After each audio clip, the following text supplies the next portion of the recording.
शक्ति का स्रोत हो, स्वाद की संजीवनी, घी भी ज़्यादा ना हो, पौष्टिकता भी भरपूर हो, चीनी ना बाबा, diet plan going on so, पर लड्डू है तो मीठा होना चाहिए। चलिए बनाते हैं आज बिना चीनी के हमारी मीठे मीठे व्रत के लड्डू। तो स्वागत है आपका होममेड बानिशा में। चलिए शुरू करते हैं आज की रेसिपी।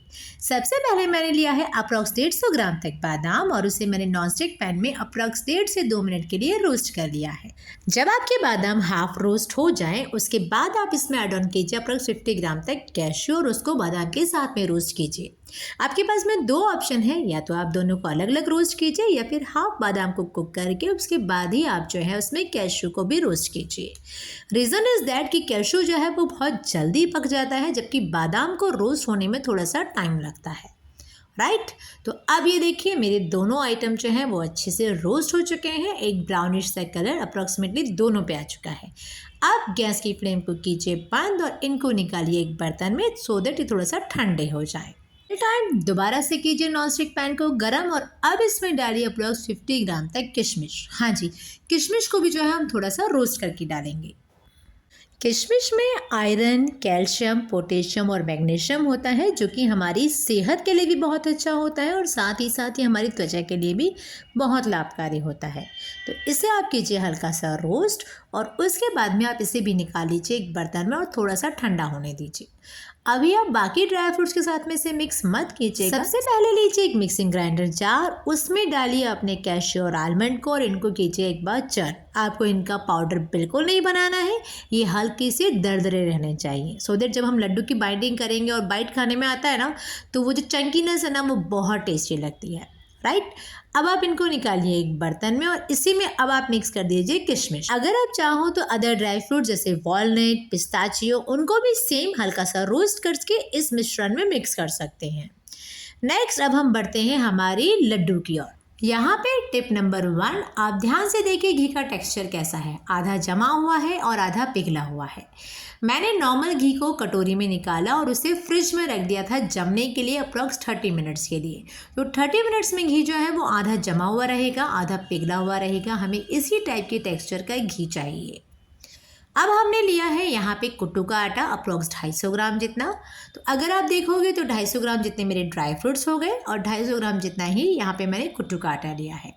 नेक्स्ट इसमें मैं ऐड ऑन कर रही हूँ हमारा घी, वही सेम हाफ जमा हुआ घी इसलिए मैंने काम में लिया है सो दैट इस घी को जो आटा होता है वो कम मात्रा में अब्जॉर्व करता है और आटा जो है वो बहुत जल्दी पक जाता है, चाहे वो कुट्टू का आटा हो या गेहूं का आटा हो। लेकिन अगर घी की क्वांटिटी उसमें जमी हुई है तो वो बहुत जल्दी अब्जॉर्व करता है। आटे का कुकिंग प्रोसेस भी जल्दी होता है और इसी के साथ साथ घी भी बहुत कम मात्रा में काम में आता है।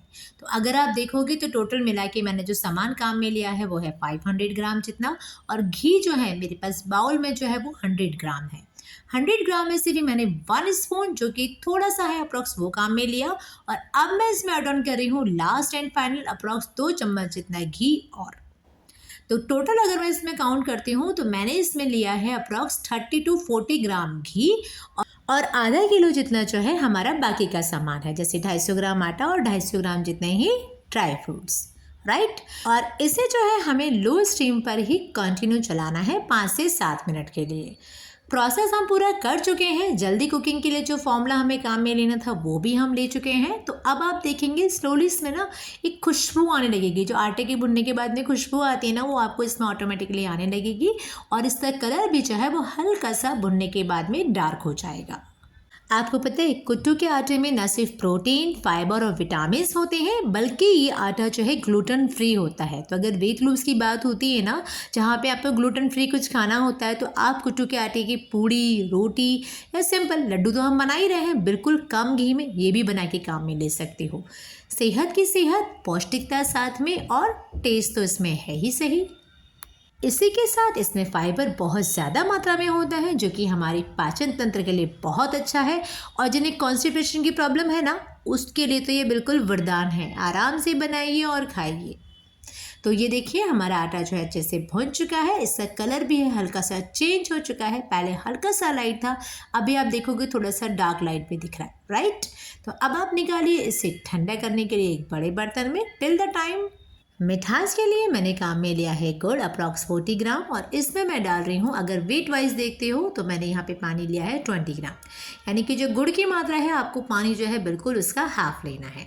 अब आप गैस की स्टीम कीजिए लो और इसे अच्छे से गलने दीजिए। जब ये गुड़ अच्छे से गल जाएगा, अगर कुछ गांठें रह जाती हैं तो आप स्पून के प्रेशर से उसे दबाइए, गांठें बड़े आराम से गर्म पानी में पिघल जाती हैं।